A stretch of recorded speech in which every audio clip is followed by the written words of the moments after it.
Olá, esse é o Informe Blumenau Entrevista, que tem a satisfação de receber a suplente de deputada federal e pré-candidata à Câmara dos Deputados, Ângela Albino, do PCdoB. Deputada, seja bem-vinda, obrigado pela deferência com o Informe Blumenau. Eu que agradeço a deferência da camisa rosa, né? Que somos poucas mulheres na política e já sou recebida de camisa rosa, já é coisa boa. É uma coisa boa. Vamos começar pela análise da conjuntura eleitoral nacional e o papel do PCdoB nela. O que a senhora pode nos dizer?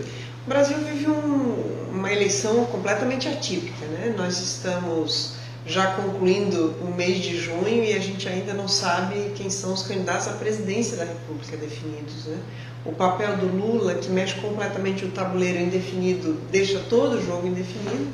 E o PCdoB, inclusive, lançou uma candidatura, é a segunda vez na nossa história, de quase 100 anos, que o PCdoB é de 1922, lançamos uma mulher jovem, Manuela Dávila, nossa pré-candidata à presidência da República, exatamente porque a gente vê um cenário de muita pulverização das candidaturas, de muita instabilidade, né?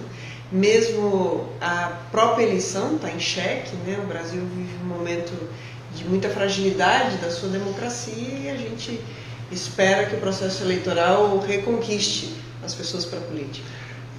A gente sempre fala que a maioria dos partidos de esquerda acabam orbitando em torno do PT. Sem o Lula, isso muda? Fica ainda essa indefinição para saber que ainda tem muita gente na expectativa que o Lula possa vir a ser candidato. Eu, pessoalmente, não acredito nessa possibilidade, mas ainda tem essa expectativa, essa indefinição. Como é que vocês no PCdoB trabalham?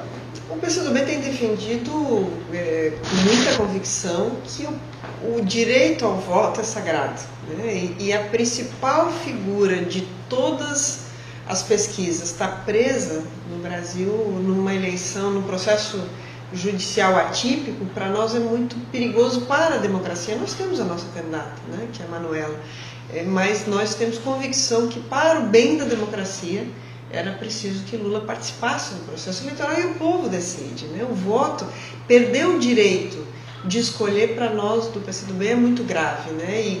E o Partido dos Trabalhadores, claro, esses dias até não conhecia esse dado, é o maior partido de esquerda do mundo na oposição. Então, é claro que tem uma dimensão extraordinária, né? O PCdoB tem uma longa história de aproximações e de aliança, inclusive, com o Partido dos Trabalhadores, mas também nós somos um partido independente, que aqui em Santa Catarina já tivemos trajetórias com e sem o Partido dos Trabalhadores e nacionalmente agora temos a nossa pré-candidatura. Eu ia lhe perguntar sobre o apoio da pré-candidata Manuela Dávila ao ex-presidente Lula no sentido desse combate ao que se considera uma prisão irregular do ex-presidente. A senhora falou na mesma linha. Vocês entendem que há uma injustiça com relação ao ex-presidente Lula? Com relação ao episódio da cadeia dele? Eu sou da área do direito, né? E digo com convicção que nós mudamos o sistema jurídico do Brasil para caber o Lula preso agora, né? É um assombramento ver o que o Brasil vive de um processo judicial, todo ele em cima de holofote, né? Eu tenho muita preocupação do direito penal ser guiado por esse apelo midiático que tem. Eu sou de carreira jurídica na Justiça do Trabalho desde 1988 e juízes que todos os dias estão nas televisões dando declarações sobre os processos que atuam, né? Para mim é um grande assombro, né? Que, assim, sou formada há muito tempo, mas não tanto assim, né? Já na vigência da Constituição de 88. Eu acho uma fragilização democrática muito grande. Por isso o PCdoB tem defendido o Lula livre no sentido de valorizar a decisão do povo de quem tem que ser o seu presidente, a sua presidenta, né? Nós não podemos fazer um juízo de valor e dizer, então, prende o sujeito para ele não ser candidato, né? Isso é muito grave. Mas as acusações, entendo do ponto de vista da participação do voto, mas as acusações contra ele, a senhora acha que não são suficientes para que ele estivesse, nesse momento, preso? Eu vi umas imagens do tal triplex, né? Sim. Eu não posso acreditar que a gente diga que um presidente roubou para ter aquele... É fora da lógica. Eu sou mãe de 2, avó de um menino de 7 anos, eu fico pensando quando o Vicente for adulto, mas como é que vocês achar que isso era mesmo, porque tem muita inconsistência nisso, né? E muita mudança de posição, por exemplo, em relação à prisão após sentença de segundo grau, né? A Rosa Weber, a tendência é que mude a posição dela sobre a possibilidade de executar uma sentença de prisão sem trânsito julgado, se não for com Lula. Foi isso que ela sinalizou. Não, sim, olha, aqui é o Lula, então vou votar a favor, mas reservo que a minha posição não é essa. Mas como assim, né? Sim. Eu tenho muita preocupação, veja, eu não estou falando porque o Lula é uma grande figura, ele tem seu papel na história, mas eu não estou falando dele, eu estou falando sobre nós, né? Eu sou de Florianópolis, nós vivemos uma tragédia que foi a morte do reitor Cancellier, também fruto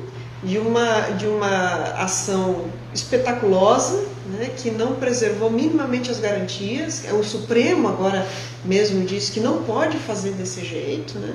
Só que nós não reverte, o CAU está morto, né? O CAU se suicidou, não aguentou a pressão, né? Portanto, não diz respeito só ao Lula, é isso que o PCdoB tem dito, diz respeito a todos nós e os nossos direitos e garantias fundamentais. O cenário provável, sem o ex-presidente Lula, existe a possibilidade de se construir uma frente de esquerda? O PCdoB tem defendido isso. Nós entendemos que a gente vive um momento defensivo histórico, né? Perdas de direitos que a gente já tinha certeza que eram nossos e que a gente precisava ter mais do que isso, né? Um exemplo disso é a CLT, né? Eu sou do movimento sindical e a gente dizia que era a lei polaca, inspirado na legislação polonesa, que era atrasada, porque a gente queria mais, né? Hoje, com a reforma trabalhista, as mulheres grávidas vão aumentando, podem trabalhar em local insalubre.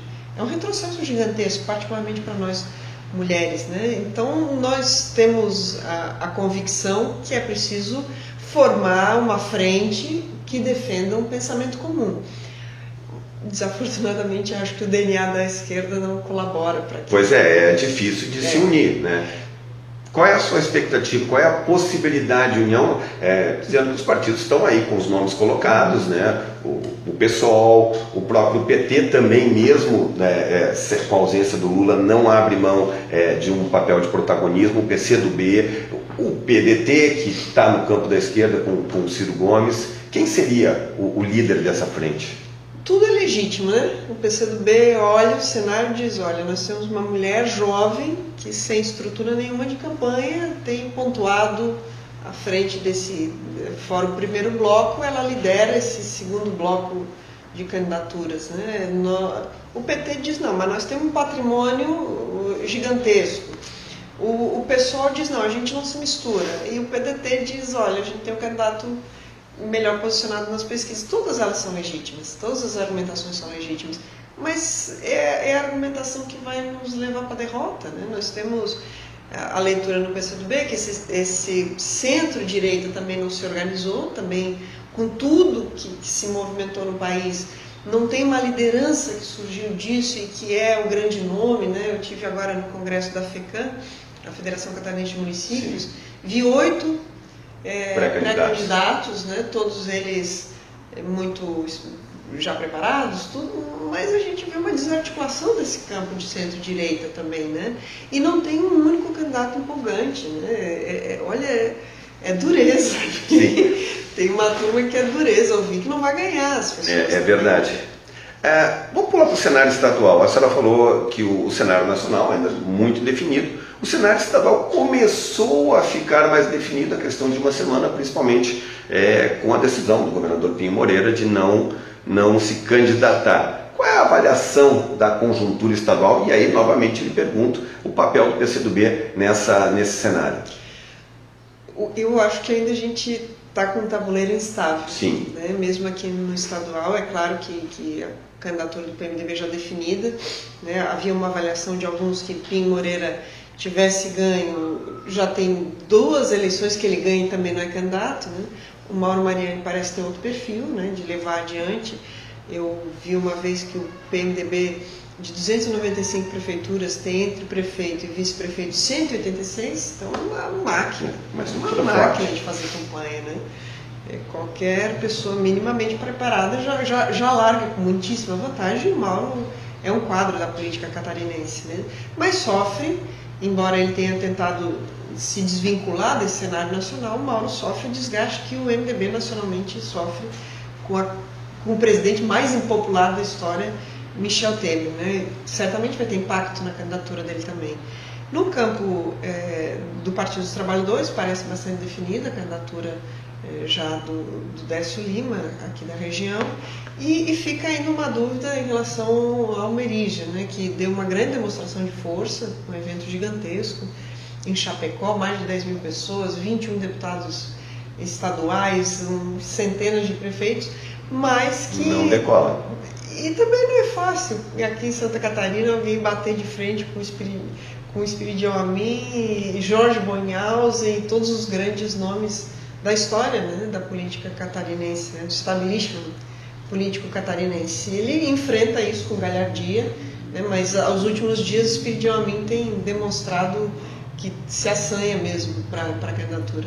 O PCdoB fez parte da base do governo Raimundo Colombo. A senhora chegou a ocupar cargos também no governo Raimundo Colombo. E o Gelson Merizia, pré-candidato do PSD, já anunciou que o PCdoB está junto nessa aliança. Está mesmo junto? E como explicar para o eleitor do PCdoB, e a senhora falou sobre a desarticulação da esquerda no campo nacional, como explicar isso para o eleitor do PCdoB? O PSD é uma coisa, o Gelson Merizia é outra. O Gelson Merizia foi o grande protagonista da nossa aproximação em 2014. Eu fui deputada estadual 4 anos de oposição ao governador Colombo, e numa construção que a própria presidenta Dilma participou, numa leitura que era preciso dar amparo à candidatura do Colombo, que era um ganho naquele cenário de grande dificuldade de vencer as eleições. Raimundo Colombo passa a apoiar a presidenta Dilma e o PT aqui manteve a postura de oposição ao governador Colombo. O Merizia foi o articulador dessa construção via Kassab, né, de a gente estar junto em torno dessa pauta política. É o governador de Santa Catarina que apoia a presidenta, nós precisávamos ampliar. A história mostrou que esse caminho estava certo, né? E agora, é claro que o Merizia larga conosco com muita confiança política por esse histórico que se construiu com o PCdoB e ele, né? Não o PSD propriamente, mas com a figura dele. Nós temos uma ligação histórica com o Partido dos Trabalhadores, né? Nós tivemos conversas, particularmente com o presidente do PT, Décio Lima, né? Eu tenho um carinho muito especial pelo Lédio, também um dos candidatos majoritários dele, um grande quadro também, mas ainda o PCdoB não decidiu. Certamente nesses dois campos. A senhora pessoalmente fica mais confortável em que campo? Eu tenho dito, e falo com muita serenidade aqui contigo, com muita sinceridade, eu tenho dito que há conforto ideológico para nós de irmos com o Partido dos Trabalhadores por essa polaridade que o Brasil vive hoje, né? Há um certo... Aqui em Blumenau nós temos grandes quadros, inclusive, que têm essa preocupação, né, de afinidade ideológica pautar a nossa conduta em 2018. Mas nós temos outros elementos também, né? O Partido dos Trabalhadores hoje não tem nenhum aliado e nós não temos a menor chance eleitoral, né? Nós temos um projeto eleitoral que está inserido dentro do projeto eleitoral nacional, porque nós precisamos vencer a cláusula de barreira, e a minha candidatura em 2014 teve esse papel para o partido. Então há uma perspectiva do Partido Nacional que a gente tem um bom desempenho eleitoral aqui em 2018, e isso nos aproxima mais de Gelson Merizia em função desse conjunto de partidos que inclui o PDT, né? Então, portanto, a gente também não está completamente em festa estranha com gente esquisita, tem aliados históricos. Falar um pouquinho assim, tem o lado pragmático e o lado ideológico. Tem um lado de confiança política também, que eu pessoalmente, essa foi a tua pergunta, né? Não falo pelo PCdoB inteiro, falo do meu CPF. Eu tenho muita confiança política no Gelson Merizia pela capacidade dele de sim e não é não, que é uma habilidade rara na política, né? Então eu valorizo muito isso também. Para encerrar, a senhora é pré-candidata a deputado federal. Blumenau tem uma grande preocupação com a representatividade da região na Câmara dos Deputados. Hoje, Blumenau tem 2 representantes, provavelmente os 2 não serão candidatos, quase certamente não serão candidatos. Tanto Décio Lima está colocado como pré-candidato ao governo pelo PT, João Paulo Carnebim pelo Democratas, e a região está muito preocupada, as lideranças estão preocupadas que o Blumenau pode ter um grande vácuo, que já era ruim, pode ficar pior. O que a senhora tem a dizer para tentar seduzir, cativar o eleitorado aqui de Blumenau e do Vale para lhe apoiar na sua pré-candidatura e depois na sua candidatura? Eu vou recuperar o que já vivi, né? Quando fui deputada estadual, nós tivemos aqui na figura do professor Arnaldo a grande representação nossa aqui, né? Tanto é que quando fui secretária de Estado, ele foi o secretário executivo, que é um secretário adjunto, né? Então, quando Blumenau integrou o primeiro escalão do governo, foi comigo, né? Foi com o PCdoB, com a leitura do PCdoB, e talvez essa seja a grande diferença, né? Quando elege em grandes partidos, é muito focado na figura individual. No PCdoB, eu só tenho condições de eleger se eu representar um projeto estadualizado. E, portanto, o mandato nosso, quando fui deputada estadual e no curto período que fui deputada federal, o Arnaldo ajudou a definir emendas, porque nós temos a leitura que o mandato nosso, né, que o PCdoB representa, é um mandato plural, alicerçado nas suas lideranças regionais. E nós temos um partido aqui que tem nos orgulhado muito, tem crescido, teve um grande desempenho em 2016, né, foi com muita galhardia que fizeram aquela trajetória de 2016, e eu não tenho dúvida que um mandato do PCdoB vai ser um mandato de Blumenau, porque é um partido protagonista da construção do partido aqui no Estado. Deputada federal Ângela Albino, pré-candidata à Câmara dos Deputados, obrigado mais uma vez pela deferência com o Informe Blumenau e sucesso nessa empreitada. Obrigada, é um prazer estar com todos e todas aqui. Esse é o Informe Blumenau Entrevista. Quero fazer um agradecimento especial ao meu colega, jornalista, professor Arnaldo Zimmermann, que viabilizou essa entrevista. Próxima semana tem mais um bate-papo com alguém ligado à área política, aqui no Informe Blumenau Entrevista. Até lá!